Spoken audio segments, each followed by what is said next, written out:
예. 우리가 지금 공부하고 있는 유마경을 달리 말하면 불가사의 해탈 법문이라고 말해요. 불가사의 해탈 법문. 왜 불가사의 하냐?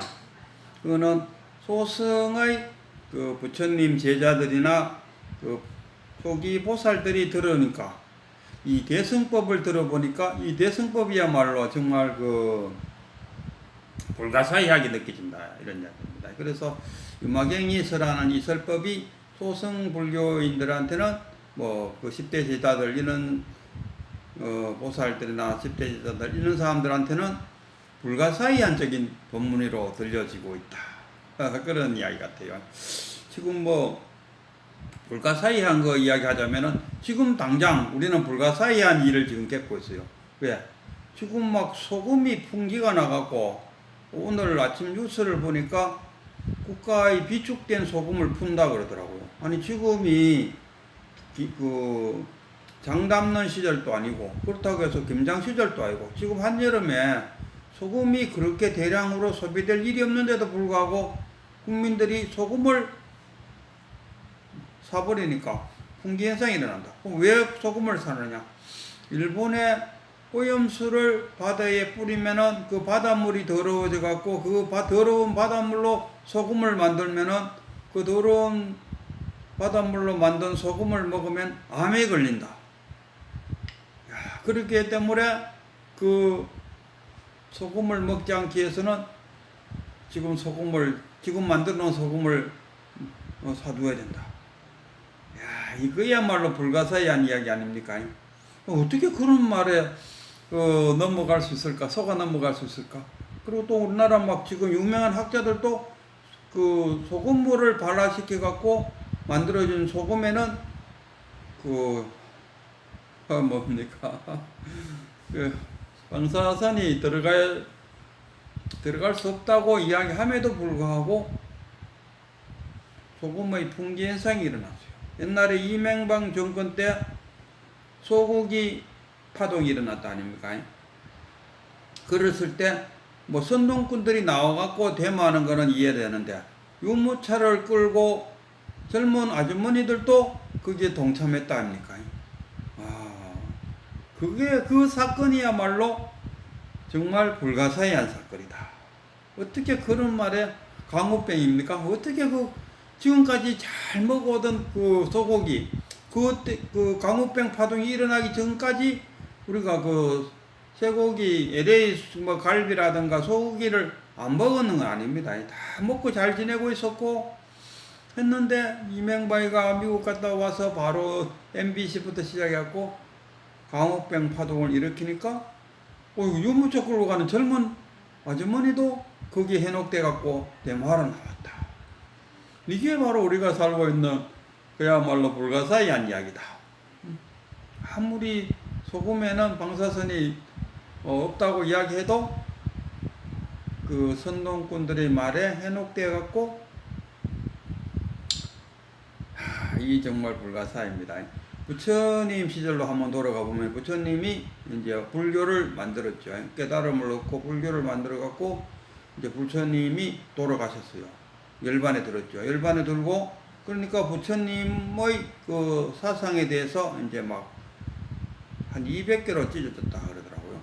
그 도시 신도들, 그 도시 스님들과 시골에 있는 스님들도 그러면 부처님 시절에는 탁과를 나갔다. 탁과를 나가서 그 당시에 밥을 얻어왔다며 부처님 시절에 돈을 얻어오지는 않았어요. 그러니까 그 부처님 시절에는 돈을 얻으면 된다 안 된다는 이야기는 안 했어요. 그냥 가서 주는 대로 받아왔고 주는 거는 그 당시에 부처님 시절에는 밥과 반찬을 줬다 아닙니까? 그런데 부처님 돌아가시고 시간이 좀 지나니까 도시와 시골로 나눠지는데 지금 우리가 한번 생각해 보시죠. 지금 도시에서 탁발을 나왔는데 물론 밥을 해갖고 그 탁발승한테 주는 게 맞겠어요? 아니면은 5,000원을 주갖고 돈으로 보시하는 게 맞겠습니까? 보시라도 공양하는 게 맞겠습니까? 그러니까 그 당시에도 부처님 돌아가신 난 이후에 도시와 시골 스님들 간에 도시에서는 가서 지금 또 뭐 어느 데 가면은 그 탁발성이 빵집 옆에 이렇게 쭈그려 갖고 이렇게 서 있다 그럽니다. 그러면은 그 신도들이 그냥 빵값 1,000원을 그 주면 되는데 스님들이 안 받는데, 그래서 빵집에 들어가서 그 빵을 1,000원어치 사갖고 공양을 해야 그 스님이 받아간다. 이 참 불가사의한 이야기다. 빵을 받나 돈을 받나. 그러가 조금 더 시간이 지나갔어요. 조금 더 지나서 이제 아소카 왕이 인도 전체를 다 통합하고 인도 전체를 끌고 갈 사상 체계를 할 때 불교를 사상 체계로 잡았어요. 그 당시에 외도들이 참 많죠. 요새 말하면 힌두교 뭐 이런 많아요. 그 당시에 이제 그 왕이 불교를 숭상하니까 힌두교인들도 불자가 됐어요.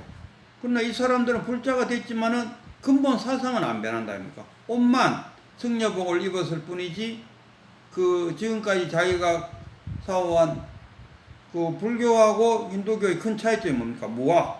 무아설이잖아요. 이쪽에는 와서 그쪽은 죽어서 브라만교가 된다.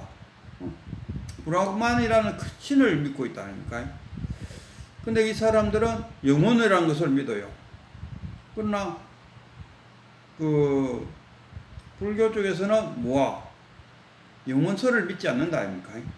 그런데 그 사람들이 그 당시 한 5만 명이 승려복으로 바꿔 입었어요. 그러나 그 사상은 그대로입니다. 승려가 되었지만은 머리에 든 것은 승려가 아니다 아닙니까? 그 브라만 사상을 그대로 들고 앉았다 아닙니까? 그것들이 하나의 세력이 되어서 결국은 하나의 불교 속에서 그 사람들은 뭐합니까? 영혼설을 주장하지 않습니까? 그러면 지금 이렇게 와서 불교 안에도 영혼설을 주장하는 사람이 있고 무아설을 주장하는 사람도 있다. 이래 되는 거예요. 이거는 그 당시에 이교자들이 외도들이 복장을 갈아입고 들어갔어요. 그러다가 이제 그 당시에 분위기가 고난을 번뇌망상 고통을 끊고 열반에 드는 것을 그 당시에 최고의 수행의 목적이었다 아닙니까? 그래서 그 부처님은 그게 아니다. 대승적인 차원을 이야기하고 싶어도 그게 맞다고 다 그게 오세처럼 그 아무리 소금에는 뭐 없다 해도 거기 해놓대가 국민들이 소금을 많이 사는 사람들이 있고 뭐 다 사진 않았겠죠. 저도 안 샀어요. 저도 소금을 안 샀어요. 그러니까 소금을 안 산 내 입장에서 소금을 산 사람들의 그 행위를 볼 때 그거야말로 참 불가사의한 이야기다 이렇게 생각할 정도인데, 만약 전 국민이 다 샀으면 소금은 더욱 풍기 현상이 났겠죠. 그러나 대부분의 사람들은 소금을 사지 않고 일부분이 소금을 사는 바람에 마트 같은데 비치된 소금이 바닥났을 뿐이다 이런 이야기. 그 당시에도 마찬가지. 한 5만 명이 힌두교인들이 불교로 전향됨으로써 불교가 갖고 있는 무아사상이 깨져요. 그리고 그 분위기는 뭡니까? 해탈, 번뇌로부터 해탈, 그리고 모든 번뇌망상을 다 떨치고 열반에 든다. 그걸 최고의 목표로 잡았다 아닙니까? 그러나 이제 마지막에 그 부처님께서 법화경에서 드디어 이제 그 대승불교를 설하려고 하니까 소승불교자들은 자리를 막 차고 일어났다. 지금 유마경 여기서도 마찬가지입니다. 유마경 여기서도 지금 소승불교자들, 그러니까 부처님의 10대 제자들도 지금 소승불교로 몰아붙이고 여기 나오는 보살들도 역시 소승적인 보살로 지금 취급당하고 있어요. 그래서 지금 유마경이 대승적인 불법을 설하니까 이 소승적인 이 사람들 눈에는 뭘로 보입니까? 정말 불가사의한 법문이다 이렇게 봅니다. 그럼 지금 우리가 이 유마경을 볼 때 오히려 유마경의 지금 설법이 너무나 당연한 것이고 이 소승적인 견해를 갖고 있는 이 10대 제자들이 좀 답답하게, 지금 볼 때 답답하게 느껴지고 있다 이런 이야기. 어쨌든 간에 그 당시 유마경이 우리가 이 유마경이 나온 것은 부처님이 돌아가시고 BC 5세기에 돌아가셨다 아닙니까? 5세기에 돌아가시고 그 다음에 AD 1, 그 다음에 500 해서 한 1000년, 한 800년이나 뭐 한 7, 800년 정도에서 이 대승불교가 나왔다 아닙니까? 물론 그 사이에도 뭐 중론이 나오고 공사상이 나옴으로써 그 내성적인 차원의 법문이 이루어졌겠지만은 체계적으로 대성이 전해지고 그리고 소성을 사라지고 대성이 그러나 저쪽 남방불교 쪽에는 아직도 소성이라고 그러더라고요. 남방불교 쪽에는 부처님이 설한 그것만 불법이고 그 이후에 나온 것은 대성적인 이 설법 불경 뭐 하엄경 뭐 파경 이런 건 다 부처님이 진짜 설하지 않은 것은 아함경만이 부처님의 진짜 설법이다 이렇게 주장하는 사람도 있어요. 그는 뭡니까? 시대의 흐름을 읽지 못하고 거기에 자신의 아상에 갇혀 있을 뿐이다. 그 아상에서 깨고 나오는 것이 깨달음입니다. 깨달음. 그리고 갠사한다 이런 이야기. 자기가 만든 틀 속에 갇혀 있으면 학문이란 것은 끊임없이 발전해 있어요. 불교도 마찬가지입니다. 끊임없이 분파불교에서 육식, 칠식, 팔식, 인식론 아닙니까? 구식, 이렇게 막 발전해가고, 소성, 대성, 중론, 끝없이 불교가 발전해가고 있습니다. 어떤 스님, 어떤 그 거사는 이러더라고요. 아니, 부처님께서 뭐하라 했는데, 뭐하라는 것은 내가 없다는 이야기인데, 그것도 또 참나를 찾으러 가는데, 없는 나가 무슨 또 참나를 찾느냐? 이 용어에서 벌써 한번 헷갈리고 있어요. 불교의 시대적인 흐름을 전혀 읽지 못하고 있다. 그런 차원에서 보면은 이 열린 마음이 되는데 얼마나 열린 마음인지 한번 우리가 이제 대승불교에서는 이런 말을 합니다. 부처의 종자는 중생이다.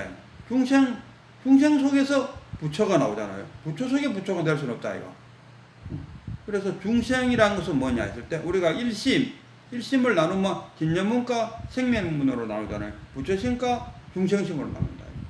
그래서 우리 중생심에서 이 떠오르는 번뇌망상을 자각함으로써 깨달음을 얻고 부처가 될 수 있다 아닙니까? 그래서 번뇌망상이 없으면은 부처다. 번뇌망상이 있으면은 중생이다. 이렇게 표현하지 않습니까? 그렇다면은 제가 한번 질문을 하겠습니다. 이 번뇌망상을 제거를 해야겠습니까? 아니면은 이 번뇌망상을 두고 수행을 해야겠습니까? 그러면은 제가 중생 속에 부처난다 하는 그 말에 힌트를 받아갖고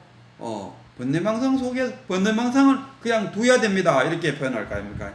또 어떤 분은 뭐 노력하기나 말기나 번뇌망상은 없애야 됩니다. 제거해야 됩니다. 번뇌망상을 제거해야 됩니다. 번뇌망상을 두고 해야 됩니다. 이런 생각을 갖는 그 자체가 뭡니까? 분별심에 빠져버렸다. 지금 나눈다는 것이 분별심에 들어갔다. 그 분별심마저 초월했을 때 깨달음이 이루어진다. 그게 그 초월한 그 자리가 분별하지 않는 그 자리, 본래 자리, 그 자리지 않습니까? 그래서 우리가 하나 하잖아요. 자, 이것을 컵이라고 하는데, 내가 이미 컵이라고 했는데, 그대는 이것을 뭐라고 부르겠는가? 하면은, 왜 됩니까? 아니, 저거를 어떻게 컵이라고, 종이로 만든 것이라고 해도 맞지는 않습니다. 그럼 저거를 소뚜껑이라고 말해도 맞지 않습니다. 온갖 이야기를 다 한답니다. 그게 뭡니까? 여기에 이것이 무엇으로 불리어지겠습니까? 했을 때 여기에 매달려 버립니다. 거기에 매달려 있다. 그때 영우 선사가 백장 선사 밑에 있을 때 영우 선사가 이것을 물병이라고 내가 이미 이야기했으니까 그대는 이것을 무엇으로 부를 것이냐 했을 때 그 수자는 나무 막대기라 해도 맞지 않습니다 했는데 영우가 와서 그 물병을 발로 그냥 차버렸죠. 그래서 매달리가 있는 그 자체가 번뇌망상이다. 이런 말. 번뇌망상을 제거해야 된다. 그냥 둬야 된다. 그것 또한 그 번뇌망상에 매달리다.